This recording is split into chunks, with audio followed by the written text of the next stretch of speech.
B8. Gadzooks! Bingo! Bingo! I got a bingo! Yeah! Ah, yes, your first bingo. Truly one of the highest highs a person can experience. But not everyone is able to experience this bliss. Some people like playing real games and say that complete random chance isn't competitively viable. So I put on a Splatoon bingo tournament. Everything is set up for the tournament. At this point, all I need is a bingo card. Now I don't want any old bingo card that can be generated for free on the internet. I need something with at least a little bit of style. I use Krita to generate images similar to bingo cards for other tournaments. This will give me a great simple base to work off of. I'll start with a glitch effect on just a single tile of the bingo board. I'm going to create some form of chromatic aberration to go behind each image I load in. I can clone the image to get its red, green, and blue channels all separately. If you offset these red, green, and blue images all in different directions and set their blend to additive, you can create chromatic aberration in almost any program. Alright, let's add the other 24 images in.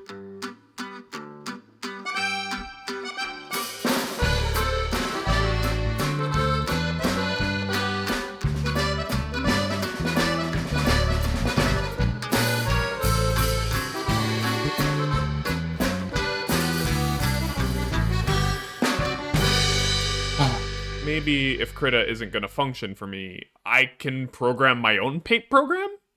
In Unity, it shouldn't be too hard. It's just 25 squares after all. Anything else I need can be done in a shader. Back to chromatic aberration.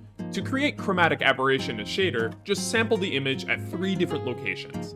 Add together the red channel from one sample, the green channel from another, and the blue channel from the last. Okay, that was surprisingly easy to make. And look, it's running at a decent frame rate. Maybe I could add a bit more to make it look glitchier. How about I use this glitchy looking texture and use it to displace the output? Well, okay, now it's kind of hard to tell at a glance what the image is supposed to be, so the original image can go on top of everything else. But you know what would make this look even more glitchy and digital? A CRT filter. And I don't just mean some stupid scan lines. I need it to look low res, have soft pixels, and, well, I guess, yes, scan lines. Fortunately, there are a plethora of developers who've already published their work on the internet. So if I just translate their work into Unity's shader language, we should be good to go.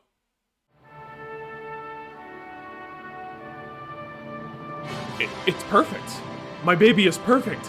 The bingo tournament is all ready to go. But what is this feeling I have? It's like there's something stopping me from feeling any sort of accomplishment. Almost as if the project isn't over yet. What if I made the bingo card interactive?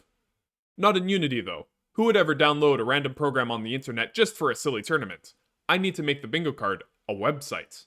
So I'll quickly whip up a script that'll render every single weapon icon in Splatoon 3 with my custom shader applied to it.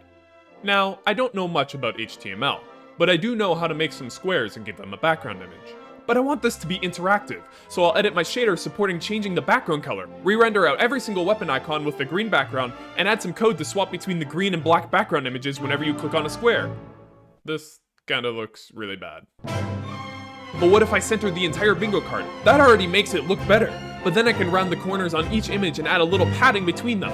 But this default white background isn't doing it for me, so I'll make it black. But now the board needs to pop out a little more. How about a rounded square encompassing the entire board? And I can make it a gradient based off of the colors of this character. Don't ask who the character is, trust me, it's sort of relevant. But the background isn't sitting right with me again. It could use a little spice. So I'll write bingo over and over again. No, I'm not obsessed, I'm fine. And use the text as a mask for a subtle radial gradient just to give the background a little bit of texture. But what if when you clicked on each tile there was an animation to reveal the checked image behind it? After a little research, I learned about SVG filters, which could do some really cool effects. So I deleted all of my work and rewrote the webpage to display images using SVG tags. I'm fine! And then I bashed my head into a wall for a couple of hours trying to get a simple displacement effect to work, only to learn that I had to load the image in a background with JavaScript from a server rather than just referencing the image like any other normal HTML tag. I'm fine! But hey, it was definitely worth it. Look at what my webpage can do now. But right now, every single bingo board I need for the tournament, I have a different webpage for. Well, what if I only had one webpage that could load the board and its images from a separate file? But now some of the images aren't loading, so I have to manually rename all 260 weapon images by hand so that they all share the same naming conventions and load properly. I'm fine. I'm fine. But what if I made a 3D? Or, I could make a bingo card generator. That's thinking too small. I could let people create their own bingo cards and share them with people with just a simple URL. Hey, Astro, I'm trying to make a Repo VTuber model. You think you can help me out? Repo is a new popular lethal company-like game. That's not the important part, though. Your player is this goofy-looking robot, and when you talk, it looks like a child's drawing of eating a hot dog. Yes, that's nice, dear. Here, we'll put it up on the fridge. So let's slap Zint's hair on this Repo robot and have the mouth rotate based on your mic's input gain. This is looking a bit stiff and jittery though, so I'll smooth it out by limiting the amount the rotation can change based on the time passed in between each frame. In other words, weird wizard interpolation magic I don't understand anymore.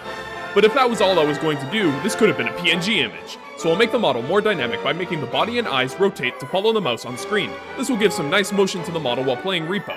But you know what would be the cherry on top? When you die in Repo, your body explodes into a bunch of pieces. So what if I made a keybind that enables rigid bodies on every single piece of the model and adds an explosive force to send them flying in all random directions? Another small detail though, when you blow up, your eyes turn fully black, just like they do in the game. Now to make every piece also reset when you press the keybind again, say your prayers that the program will work on someone else's computer and ship it off contemplating what more you could have added. All that done before Zinthbeats hangs up on me on Discord.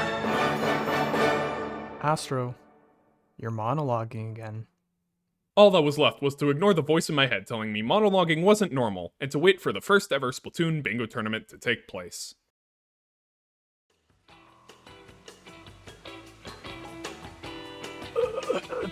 Bing.